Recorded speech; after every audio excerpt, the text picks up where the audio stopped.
영국이라는 나라가 기독교 나라라고 말할 수 있을까 싶을 정도로 저 영상보다도 더 형편없도록 몰락해 있습니다. 불과 우리나라의 그 토머스 선교사라고 대동강의 성경을 전해주고 순교했던, 거기가 바로 영국 웨일스, 이렇게 거기서 파송했던 선교사인데 불과 한 120년, 130년 만에 다 무너진 것이죠. 그래서 교회가 술집으로 바뀌고 또 나이트클럽으로 바뀌고, 그것도 속상해 죽겠는데 이슬람 사원으로 바뀌고 있고, 또 몇 교회 남은 교회는 노인들만 남아 있고 젊은이들은 없고, 오히려 더 샤머니즘에 빠져고 심취하고 뭐 이런 세태가 지금 영국 교회에서 일어나고 있습니다. 한마디로 영적으로 황폐화된 것이죠. 근데 이 황폐화된 이유가 뭘까? 학자들은, 또 종교 학자들은 이렇게 분석을 합니다. 그것은 그 소사이어티도 나왔죠. 세큘러, 세속주의라는, 소위 식자들, 그러니까 좀 배웠던 사람들이 오히려 세속주의를 표방하고 아예 노골적으로 공개적으로 그런 모임을 하고 있는 것을 봤을 때, 이런 것들이 전반적으로 사회에 흘러갔기 때문에 그런 거 아닌가, 이런 얘기도 하고요. 또 거기는 형식은 종교개혁이 일어나긴 했지만 형식적인 것은 캐톨릭이 남아있어서, 성공회가 원래 그랬습니다. 성공회가 반은 캐톨릭이고 반은 개신교인데 거의 캐톨릭에 가까운 그런 개신교라고 할 수 있는 것이죠. 그래서 그런 어떤 형식주의 때문에 그런 것이 아닌가. 또 하나는 강단이 약화됐기 때문에 그렇다는 말을 많이 합니다. 저도 거기에 대해서 많이 동의를 합니다. 성직자들이 하나님의 말씀을 온전히 전해야 됨에도 불구하고 그 나라에서 월급을 주고 뭐 이런 식으로 국교로 운영을 하니까 그냥 자리만 보존하려고 하는 것이고, 어떤 구령에 대한 열정, 그다음 말씀을 온전히 선포해야 되겠다는 이런 의식, 이런 것들이 없어졌죠. 그러니까 교회가 저렇도록 급속도로 타락하게 되고 세속화를 겪게 되는 것이죠. 저는 그래요. 그건 영국 교회니까, 영국 나라 이야기니까 그렇다고 치는데, 이게 남 얘기 같지가 않아서 더 심각하게 저는 다가오는 것입니다. 우리나라가 영국의 전철을 밟지 말라는 법이 없잖아요. 근데 많은 사람들이 얘기를 하는데 이미 그 단계에 들어갔다라고 얘기를 하는 경우, 이것을 부정할 수 없다는 데 더 심각성이 있는 것입니다. 저도 거기에 대해서 아니야 라고 말할 수가 없는 것이죠.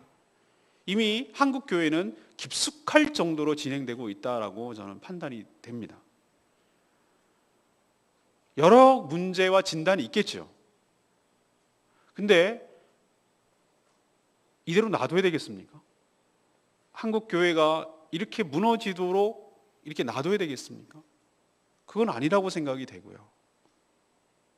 뭐가 문제인지, 그 문제에 대한 정확한 진단이 있어야 되겠고, 또 그럼 어떻게 하란 말인지 정확한 처방이 있어야 될 것이고, 그럼 처방에 따라서 어떻게 우리가 그것을 치유해야 될 것인지 그 방법이 나와야 우리 한국교회가 이 영국교회 같은 그런 것을 되풀이하지 않겠다는 생각이 들어서, 오늘 학계 선지자를 통해서 주시는 이 말씀을 통하여 우리 교회가 나가야 될 길을 찾기를 원합니다. 그러나 여러분이 기억해야 될 것은, 그러면 오늘 교회 얘기군요. 오늘 학계 선지자가 특히 여러분이 좀 사전 지식이 있는 분은 알겠지만 성전을 건축하라는 얘기를 굉장히 강조합니다. 학계 선지자. 그래서 이 부흥사들이 잘못 적용을 한 대표적인 이 본문이 이 본문이라고 제가 말씀드렸어요. 예배당 건축을 앞두고 부흥사를 초빙해서 이 본문 가지고 설교합니다. 너희들 성전 건축해라. 그게 하나님이 기뻐하시는 일이다. 그럼 제가 되묻고 싶습니다. 예배당이 성전입니까? 예배당 성전 아닙니다. 그럼 우리가 지금 구약에 살고 있습니까? 아닙니다. 우리는 신약에 살고 있습니다. 근데 왜 성전을 예배당이라고 이퀄 등식을 성립을 시키십니까? 그것이 아마 대표적으로 잘못 적용된 예가 아마 여기가 아닌가 생각해요. 그러면은 성전이 예배당이 성전이 아니라 하니까 이거는 우리는 이 본문과 상관이 없습니까? 아니죠. 더 무서운 본문이 우리에게 기다리고 있는데, 성전은 곧 우리 자신이 성전인 줄로 믿습니다. 우리가 성전이에요. 신약에 뭐라고 얘기하고 있냐면 너희가 하나님의 거룩한 영이 거하시는 하나님의 전인 줄 모르느냐? 이렇게 얘기하셨어요. 하나님이 우리가 예수 그리스도를 영접하고 우리가 믿게 될 때 하나님의 영이 우리 가운데, 우리 몸 가운데 임재하는 줄로 믿습니다. 성전의 기본적 개념이 뭐냐? 하나님의 영이, 하나님께서 임재하시는 곳이, 그것이 바로 성전입니다. 그것이 건물이 되면 그것을 성전이라고 말하는 것이고, 그것이 몸이면 우리 몸이 곧 성전인 것입니다. 우리 한 사람 한 사람이 성전이고, 우리 한 사람 한 사람 믿는 사람들이 모여있는 교회가 곧 성전인 줄로 믿습니다. 예배당이 성전이 아니라 교회가 곧 성전인 줄로 믿습니다. 그렇다면 우린 얘기가 달라져요. 건물을 세우자는 얘기가 아니라, 건축하자는 의미가 아니라, 우리의 무너진 이 우리의 몸, 우리의 바디와 우리의 신앙에 허물어진 것을 다시 세우자는 의미도 되는 것이고, 허물어진 우리 교회를 다시 세우자는 의미가 될 때 이것이 의미 있게 오늘 말씀이 다가올 줄로 믿습니다. 제가 말하려는 포커스도 이것입니다. 우리 교회가 지금 무슨 건축되는데 더 크게 지읍시다, 이 얘기하려고 오늘 얘기하는 건 아니에요. 우리가 비좁으니까 우리가 옆에 땅도 사고 해가지고 더 넓혀 나갑시다, 이 얘기하려고 오늘 얘기하는 것도 아니에요. 우리의 무너진 신앙의 체계를 다시 한번 점검을 하고, 우리의 무너진 교회를 다시 한번 점검하고, 무엇이 문제인지, 무엇이 원인인지 그것을 정확하게 진단하고, 하나님께서 어떻게 처방을 내리시는지 그 처방을 받고, 그 말씀대로 온전히 순종함으로 인해서 우리의 무너진 신앙이 다시 회복되기를 바라고, 우리 교회가 다시 회복되기를 바라고, 그래서 우리 조국교회가 이 정말로 눈물로 기대어왔던 이 대한민국에 우리의 할아버지부터 내려왔던 이 조국교회가 영국교회처럼 그렇게 허무하게 무너지지 않기를 바라는 간절한 마음과 하나님의 마음이, 하나님의 메시지가 오늘 여러분에게 온전히 전달되기를 간절히 축원합니다. 첫 번째, 문제 해결을 위해서 내 삶의 문제, 내 성전이 무너진 문제, 우리 한국교회가 무너진 문제, 이 문제를 해결하기 위해서는 정확한 진단이 먼저 선행돼야 됩니다. 하나님께서 학개설 선지자를 통해서 우리에게 지적하고 있는 말씀이 전 똑같다고 생각합니다. 너네들 말하고 있는데 이렇게 얘기하더라. 너네들 아직 성전을 건축할 시기가 아니다. 너네들 지금 그렇게 얘기합니다. 바벨론의 포로가 돼가지고 70년 동안 바벨론의 포로가 되어 있었습니다. 바벨론이 망하고 메대가 바뀌고 또 바사까지, 페르시아까지 바뀌었어요. 근데 여전히 그들은 포로로 잡혀 있어요. 그러나 느헤미야 선지자의 간절한 기도로 하나님의 예언에 따라서 70년 만에 다시 포로로 귀환했습니다. 지금 학개 선지자는 포로로 귀환한 뒤의 이야기입니다. 포로 귀환한 지 70년 만에 했는데 여전히 수십 년이 지났는데도 불구하고 성전 건축할 때가 아니라고 그렇게 얘기하고 있는 거예요.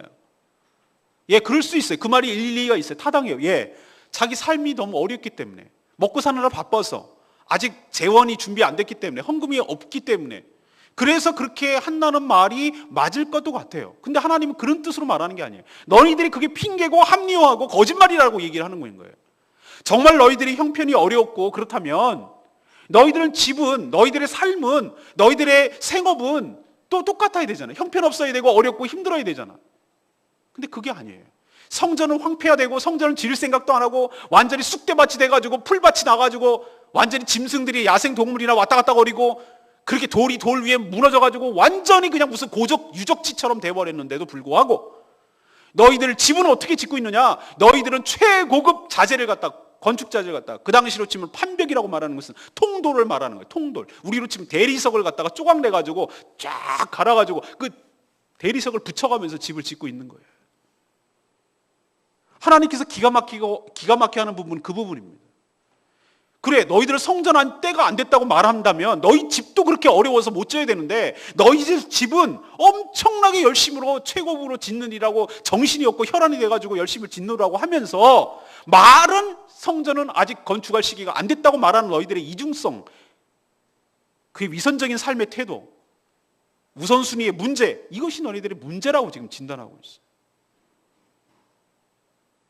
그래서 하나님께서 너희들을 깨닫게 하기 위해서 1장 6절에 뭐라고 얘기했냐면 하나님께서 너희들에게 불어버렸다고 그랬습니다.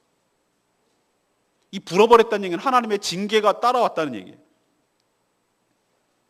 6절에 너희가 많이 뿌릴지라도, 1장 6절입니다. 수확이 적으며 먹을지라도 배부르지 못하며 마실지라도 흡족하지 못하며 입어도 따뜻하지 못하며 일꾼이 싹도 받지 못하고 마치 뚫어진 전대에다가 계속 밑빠진 독처럼 그렇게 하는 형국이 아니냐. 왜 그러냐? 내가 너희들을 불어버렸기 때문에, 쳤기 때문에 그렇다는 거예요. 그러니 너희들은 7절의 말씀대로 만군의 여호와의 말하는 너희는 자기의 행위를 살필지니라. 이게 우리 한국교회에 우리 자신에게 하나님께서 주시는 경고의 메시지며 문제의 핵심입니다.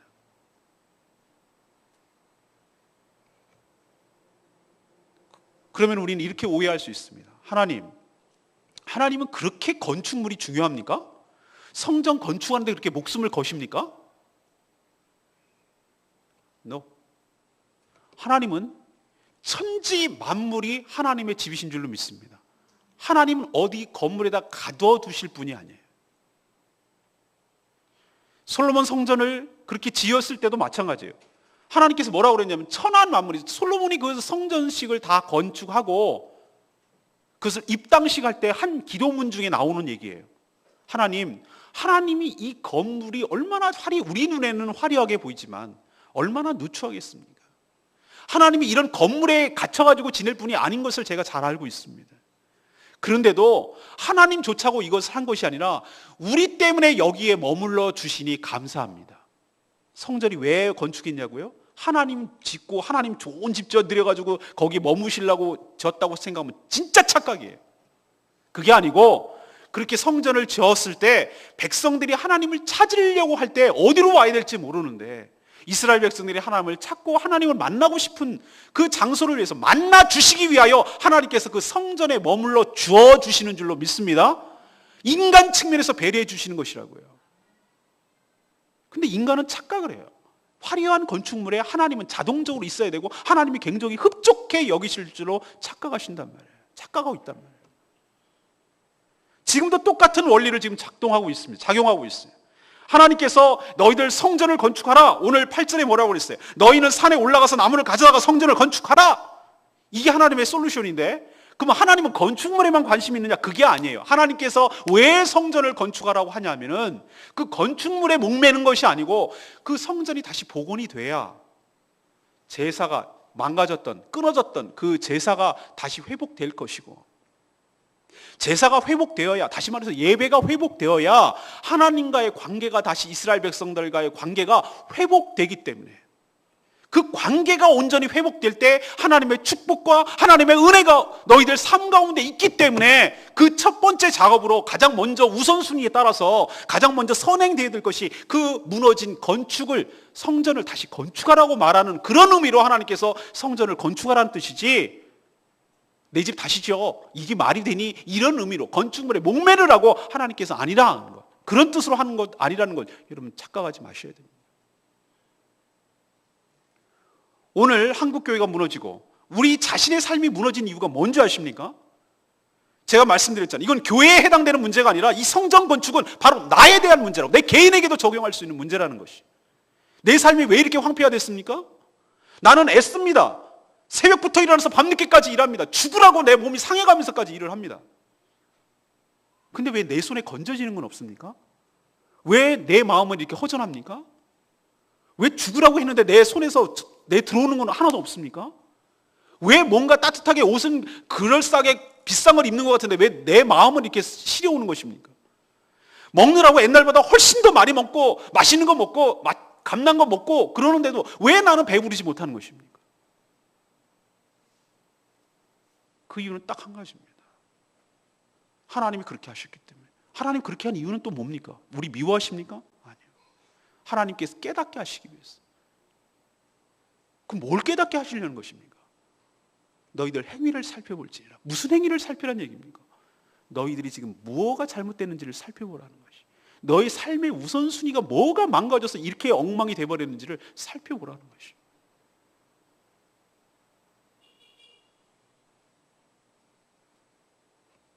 내 삶의 예배의 자리가 무너져 있는데, 내 안에 영의 하나님을 예배하는 제사가 무너져 버렸는데, 내 안에 제단이 무너졌는데, 완전히 황폐화되고 쑥대밭이 되어서 들짐승이나 왔다 갔다 거리고 들풀이나 나가지고 이게 성전이었는지 아니었는지 그 정도 지경에 이르렀는데,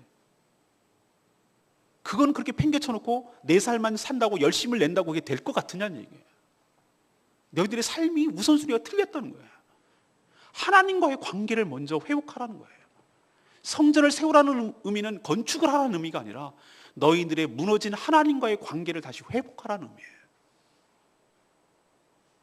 제가 여러분하고 생명의 삶 성경 공부할 때 첫 번째 시간에 하는 얘기가 뭡니까? 신앙생활에 있어서 가장 중요한 것은 무엇입니까? 릴레이션십, 관계입니다.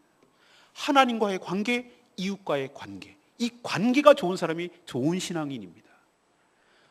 목숨을 다하고 뜻을 다하고 정말로 모든 것을 정성을 다해서 하나님을 사랑하는 것, 그것이 무엇입니까? 하나님을 그렇게 사랑하라는 의미입니까?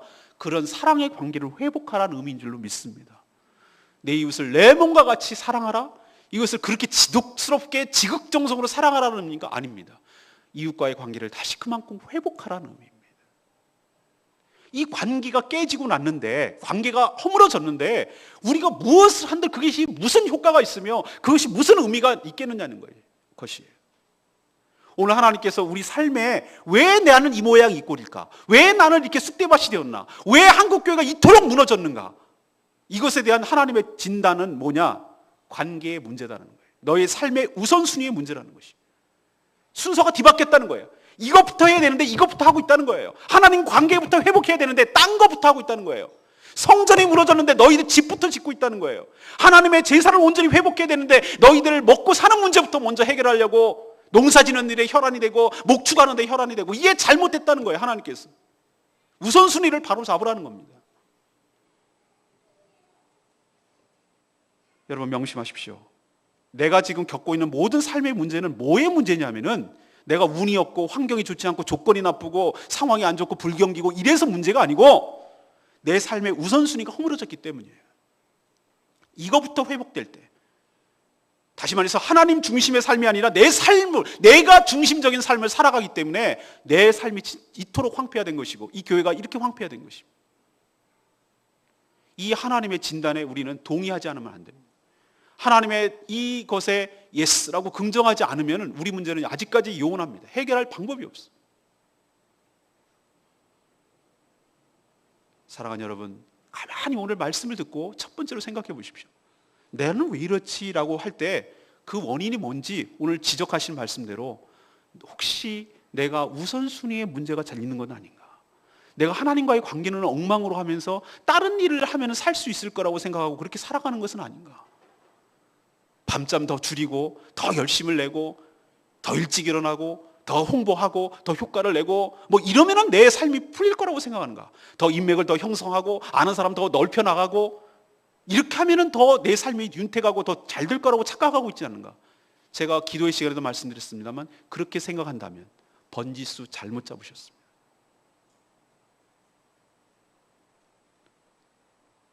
내 문제가 해결되기 위해서 내 우선순위부터 해결할 때, 하나님 중심적인 삶으로 회복할 때, 무너진 제단이 회복될 때, 제사가 회복될 때, 하나님과의 관계가 회복될 때, 다 같은 말입니다. 그것부터 우선 해결될 때 내 삶의 문제가 해결될 줄로 믿습니다.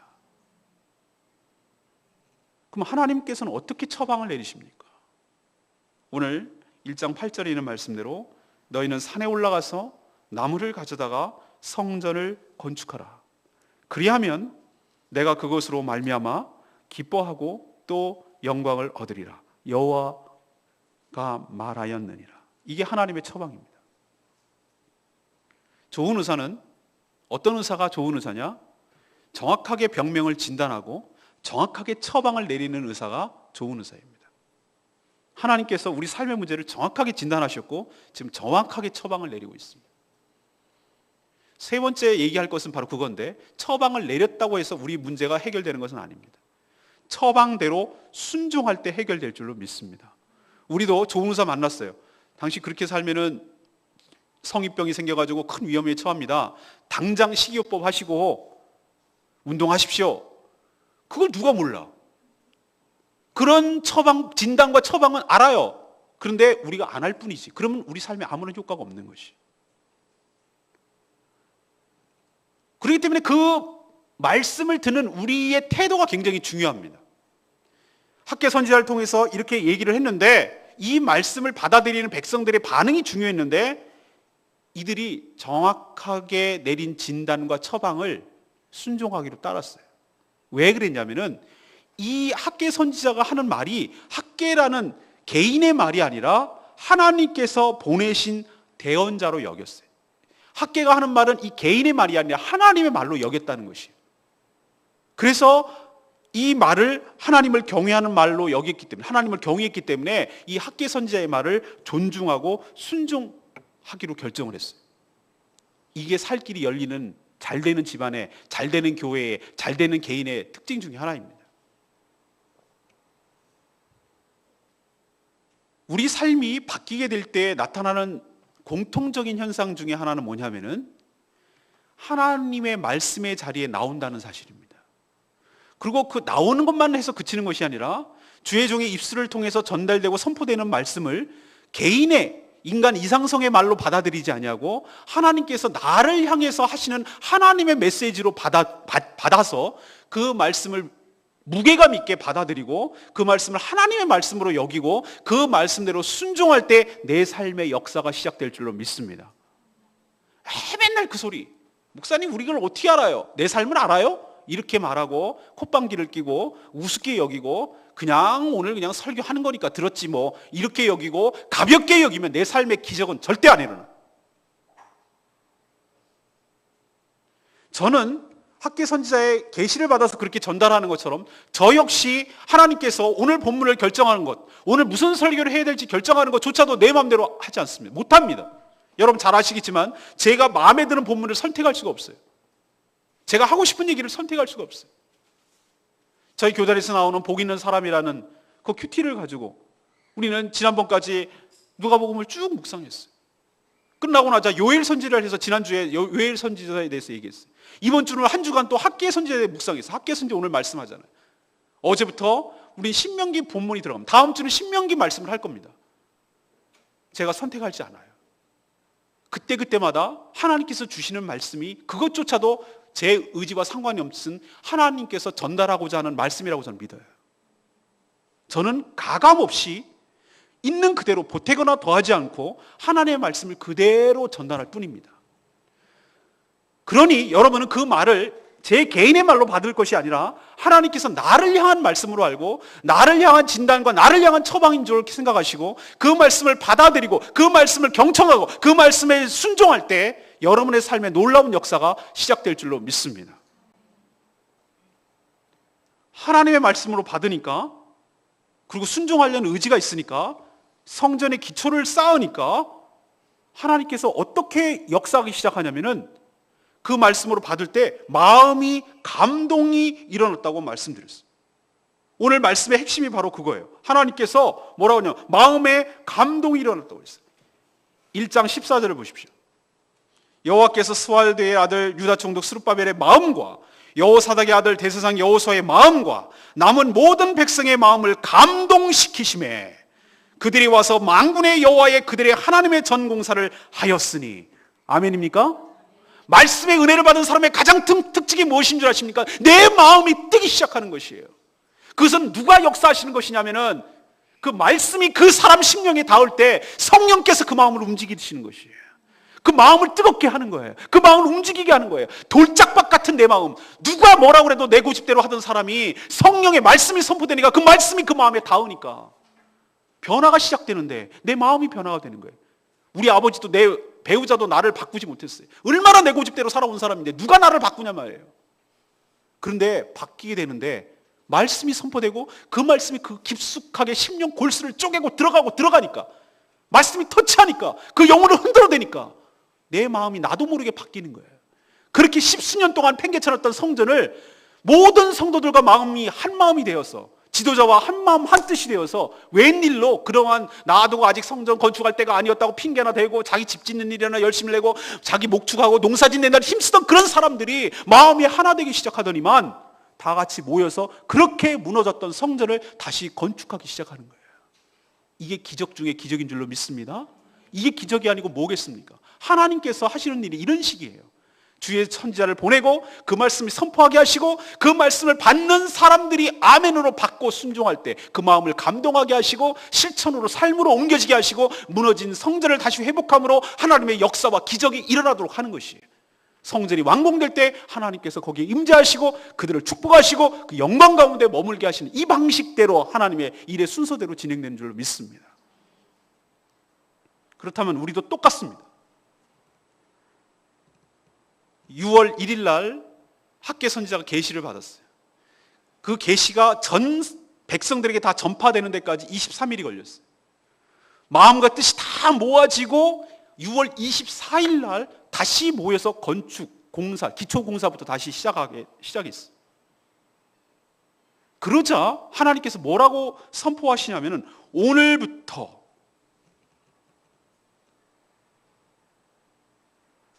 몇 절에 나옵니까?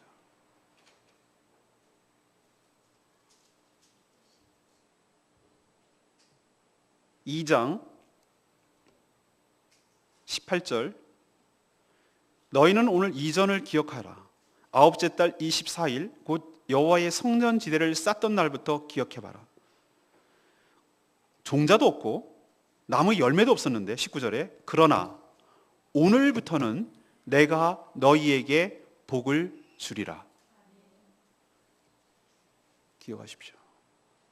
하나님의 말씀을 은혜를 받고 그 성전 건축을 재개하기 시작했는데 다 완성되어서 하나님께서 축복하시는 것이 아닙니다.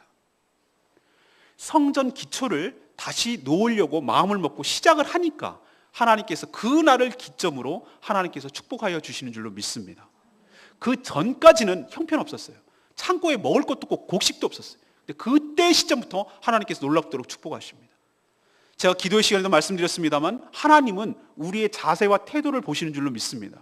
우리 인간은 어떤 결과물을 보고 어떤 것을 끝나면 예를 들면 줍니다. 우리도 교회에서 수리를 하고 어떤 것을 하고 예를 들면 지분 공사를 하고 무슨 공사를 하고 그러면 업자를 불러다가 계약을 맺고 얼마의 견적이 나오는지 물어보고 그것을 착수를 합니다. 그러고 나서 다 끝나야 잘하셨습니다. 영수증을 받고 그리고 제가 송금을 해드립니다.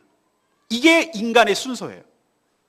근데 하나님은 성전이 다 완성되지도 않았는데 이스라엘 백성들이 마음과 뜻을 모아서 무너진 성전을 다시 건축하겠다고 건축을 시작하는 그날 하나님께서 축복하여 주실 줄로 믿습니다. 이건 무엇을 말하는가? 하나님은 우리의 삶의 방향, 태도가 바뀌는 것을 경험하기를 원하는 거예요. 우리의 마음 자세가 달라지기를 원하는 것이, 우리가 진심으로 회개하고 그 말씀을 진심으로 순종하는지를 그걸 보고 싶어 하시는 것이, 다 되어야 그 말씀대로 살아야만 그걸 보고 나서 축복하시는 것이 아니라 정말로 과거의 삶을 청산하고 하나님의 무너진 성전을 다시 세우겠다는 결의와 의지를 가지고 다시 시작해 보려고 마음을 하나로 모으는 그 순간 하나님께서는 놀라운 축복을 우리에게 주시는 줄로 믿습니다. 자, 그렇다면 다시 한번 우리 문제로 돌아가서 우리 삶의 문제를 해결하는 것이 뭐가 문제입니까? 나는 지지리도 운이 없어서 운빨을 못 받아가지고 운이 없어가지고 이 모양 이 꼴로 사는 겁니까? 나는 환경과 조건이 너무 안 좋아. 나는 배운 것도 없어. 난 자본도 없어. 그래서 이 모양 이 꼴로 사는 것입니까? 아니요. 아닙니다. 잘못 생각하셨습니다. 하나님은 그런 조건과 환경 때문에 하나님은 축복을 못 하시는 분이 아닙니다. 여러분, 내 문제는 환경과 조건이 아니라 하나님의 말씀을 들었는데도 불구하고 그 말씀을 듣고 일단 듣지도 않으려고 하고 그게 문제고, 들어도 순종하려는 그런 마음이 없기 때문에 내 기적은 없는 거예요. 이게 하나님의 정확한 진단이고 이것이 내 문제의 원인이에요. 그러나 하나님의 말씀대로 그것을 사람의 말로 받지 않고 주의 종의 말을 하나님의 말로 받고 그 말씀대로 나의 삶의 태도를 고치고 그 말씀대로 순종하겠다고 결단하고 내 삶의 행동으로 바뀌게 될 때 하나님께서 여러분의 삶을 축복하여 주실 줄로 믿습니다. 이게 하나님의 해결책이라고요. 환경 탓하지 말고 조건 탓하지 말고 누구 원망하지 마시란 말이에요. 원인은 나에게 있어요. 나에게. 누구 탓하지 마세요. 하나님의 말씀을 말씀으로 들으려고 하지 않은 나에게 문제가 있는 것이 누구 원망하시겠어요? 경기가 불경기라서? 내가 배운 게 없어서? 난 기술이 없어서? 원망하지. 그런 식으로 비겁하게 핑계대지 마세요. 하나님께서 여러분에게 산업에 복을 주시고 쏟아 부어 주시려면 그게 문제가 되겠습니까? 그게 문제가 되겠냐고요. 문제는 내 자신에게 있어요. 하나님 말씀을 제대로 듣지 않으려고 하는, 기막아 버리고 우습게 여기고 순종하지 않고 자기 멋대로 자기 삶을 살아가려고 하니 하나님께서 어떻게 복을 주시겠어요?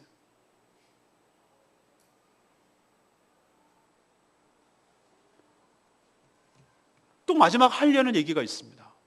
이 문제가 끝나서 성전을 건축하기 시작해서 건축을 시작하고 이제 좀 지어갔는데 문제가 또 발생했어요. 뭐냐면은 딱 성전을 이렇게 좀 어느 정도 완성하고 나가니까 옛날 솔로몬 성전을 기억했던 사람이 비교하기 시작하는 거예요. 너무 형편없는 거예요. 옛날에 솔로몬이 지었던 것은 다윗 왕과 솔로몬이 몇 년 전이죠. 한참 전에. 그것을 지었을 때는 어마어마하게 화려하고 금으로 치장을 했다니까요. 근데 지금 짓고 나는 것을 보니까 너무나 초라하고 보잘것없어. 그러니까 실망하고 좌절하고 낙담하는 거예요. 우리도 이런 경우가 많이 있을 수 있어요. 하나님 말씀에 순종하라고 했어요. 그래서 이제 내 삶을 고쳐야지. 그래 열심히 살아봐야지. 그래갖고 이제 시작을 했어요. 그렇게 했는데 좀 시간이 지났는데 뭔가 확 변하는 게 없거든. 확 떨어지는 게 없어. 그냥 그 모양 뭔가 나쁘다고도 할 수 없겠지만 그렇다고 확 좋아지는 것도 없거든. 그러니까 우리는 어떤 실망이야? 야, 믿어도 뭐 별 수 없네 뭐. 이런 식으로 신앙에 실망을 하고 좌절할 때가 얼마나 많은지 몰라. 이게 두 번째 위기예요. 우리 신앙요 일사천리로 이렇게 올라갈 것 같죠? 천만의 말씀이에요. 얼마나 이 굴곡이 심한지 몰라요. 올라갈 때는 세상을 다 소유한 것 같고 정말로 뭐 하늘 천국 여기쯤 있는 것 같고, 그러나 또 세상을 바라보면은 이렇게 뚝 떨어져 가지고 바닥을 헤매고 앉았고, 이스라엘 백성이 지금 그런 지경이에요. 두 번째 위기가 찾아온 것이. 그때 학개 선지자 또 임해서 하나님께서 처방을 내리셨어요. 그 처방은 뭐냐? 내가 너희와 함께 한다. 그러니 두려워하지 말고 열심히 힘을 내서 열심히 일하라. 이거예요. 제가 오늘 마지막으로 얘기하고 싶은 것은 이것입니다. 여러분, 인생의 한 곱이 넘겼다고 방심하지 마십시오. 또 다른 인생의 위기가 찾아옵니다. 그러면은 이런 위기를 잘 고비를, 파도가 이렇게 한 번 치고 오면은 파도가 한 번으로 끝나는 게 아니라 그걸 고비를 이렇게 넘겼다고 하더라도 두 번째 파도 또 옵니다. 그러면 그걸 할 때마다 또 할 거예요? 또 당하실 거냐고요.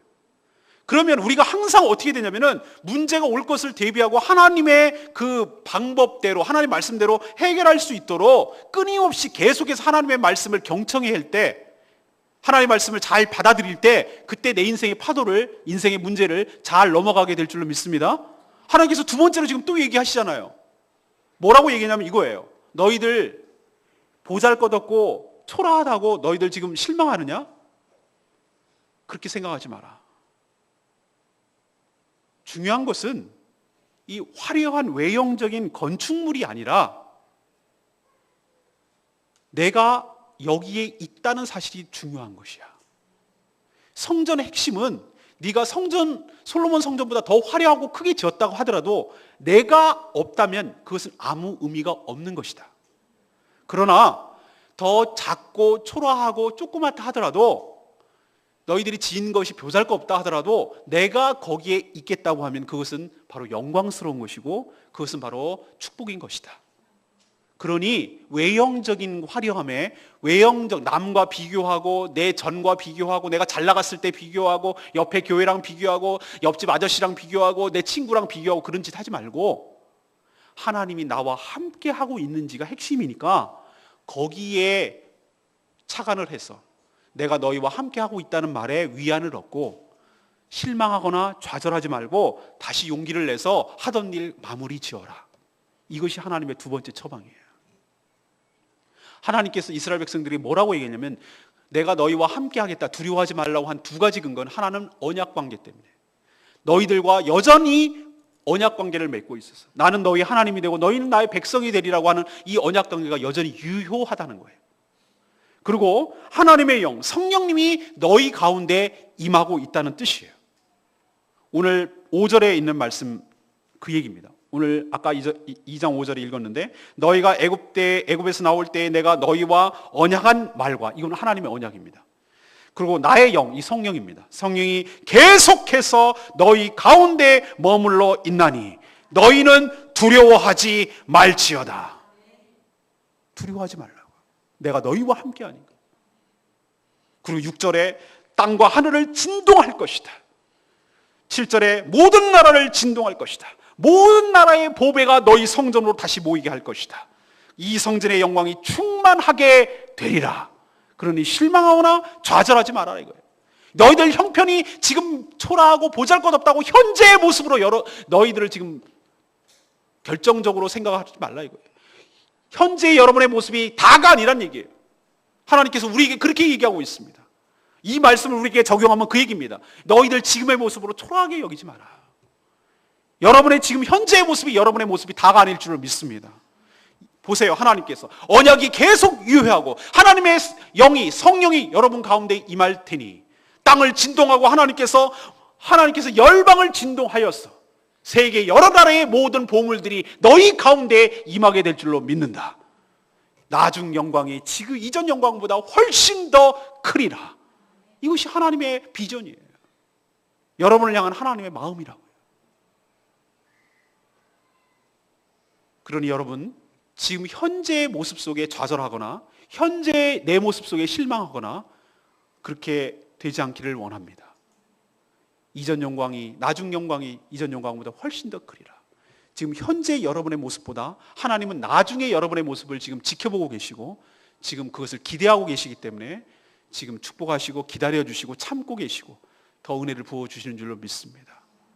현재 우리 교회의 모습이 다가 아닐 줄로 믿습니다. 저 그걸 확신해요. 이 제주도를 들었다 놨다 할 줄로 믿습니다. 저 그거 확신합니다. 하나님께서 건강한 교회를 제주도에 필요로 하세요.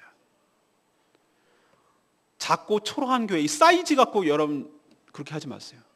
스펙 가지고 여러분의 삶을 진단하지 마세요. 아무리 크고 외형적으로 화려하더라도 하나님의 영광이 떠나면 그거는 무용지물입니다. 아무 의미 없어요. 자기끼리의 노름밖에 안 돼요. 그러나 우리 눈에 인간적인 눈으로 보기에 초라하고 작고 조그만한 교회라고 보일지라도 하나님의 영이 그 가운데 임하시고 하나님의 언약과 약속이 그 가운데 임하실 때 하나님께서 놀라운 일을 일으켜 세워주실 줄 믿습니다.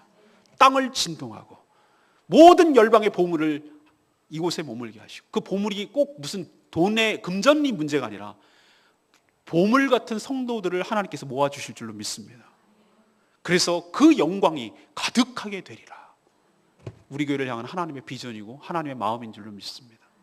그러니 여러분 비교하지 마세요. 큰 교회 가야 되는데 고생하는데 이런 말 하지 마세요. 하나님께서 주실 놀라운 영광과 축복을 바라보시면서 주의 음성을 들으시고 끊임없이 계속해서 말씀을 들으시고 주의 비전을 공유하시고 이 일들을 함께 해나가는 저와 여러분 되기를 간절히 소망합니다. 오늘 말씀을 결론을 맺으면서 다시 한번 아까 했던 말을 기억합니다. 여러분 이 학계 선지자의 말이 성전 건축하자는 말이 예배당 건축하자는 말이 아닙니다. 예배당이 성전은 아닙니다. 하나님이 거하시는 몸이 우리 개인적으로 적용하자면 우리의 몸이 하나님의 성전인 줄로 믿습니다. 우리 믿는 성도들이 모여있는 이 교회 공동체가 하나님의 성전인 줄로 믿습니다. 이 자신의 무너진 재단을 다시 회복하는 것이 개인적으로 적용해야 될 것이고 무너진 한국교회의 교회를 회복하는 것이 하나님의 말씀을 적용해야 될 적용점이어야 될 줄로 믿습니다. 첫 번째로 우리가 생각해야 될 것은 우리 삶의 우선순위를 다시 정립하자 이거예요. 내 삶의 문제가 엉클어지고 흐트러졌기 때문에 내가 이렇게 고생하고 있는 것을 생각하시고 내 삶의 문제가 무엇부터 잘못되어 있는지 거꾸로 가고 있는 것은 아닌지 하찮은 것을 위에다 놓고 진짜 중요한 것을 아래다 내려놓고 하고 있는 것은 아닌지 살펴보자 이 말이에요. 저희 교단에 고신교단에 학생 신앙운동이라고 그래서 SFC라는 단체가 있습니다. Student for Christ 해가지고 앞자만 따서 SFC. 그 SFC 강령이 있어요. 저희 교회도 후원하고 있고 있습니다만 SFC 강령이 있어요. 강령이 뭐냐면 가장 중요한 뼈대를 이루는 것인데 그들이 모일 때마다 외치는 말이 있습니다. 그것은 뭐냐면은 하나님 중심, 성경 중심, 교회 중심 이 말을 많이 외쳐요. 저는 오늘 마지막 이 말씀의 결론을 내리면서 우리 삶 가운데도 우리 삶의 우선순위가 되어야 될 것이 바로 이 세 가지여야 될 줄로 믿습니다. 무엇 중심? 하나님 중심, 성경 중심, 그리고 교회 중심. 이것이 바로 내 삶의 우선순위가 되어야 될 줄로 믿습니다. 내 삶에 가장 먼저 가야 될 부분은 이거라고요. 하나님, 말씀, 교회. 이게 우선순위가 잡힐 때 내 삶의 질서도 잡히고 엉망진창인 내 삶이 정리되기 시작합니다.